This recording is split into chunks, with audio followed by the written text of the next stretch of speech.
আমার নাম স্বপ্না মন্ডল। টাকা বার কর। 19 তারিখ পর্যন্ত সময় আছে তোদের কাছে। 19 সেপ্টেম্বর 6 মাস ধরে ঘোরাচ্ছিস, টাকা নিয়েছিস তুই আমার কাছ থেকে।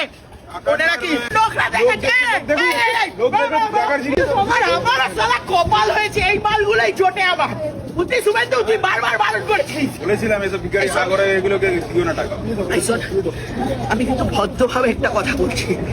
হ্যাঁ, শিয়ালদা স্টেশনের সামনে লোক জড়ো হয়ে গেছে, কিন্তু আমাকে বুঝতে পারছিস আমার ক্ষমতা। আমি স্বপ্না মন্ডল বুঝেছি। আমি জানি আর 2-3 দিন সময় দিন, আর 2-3 দিন সময় দিন। ভিখারির বাচ্চাগুলোকে কি কিচ্ছু নেই এখানে, পয়সা নিজে দেয়নি।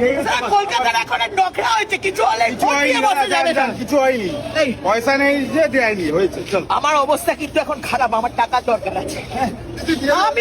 আমি কোনো কথা শুনতে চাই না, আমার টাকার দরকার আছে, আমাকে টাকা দে। আপনি তো জানেন স্বপ্না মন্ডলের টাকা মারবি না দয়া। চলো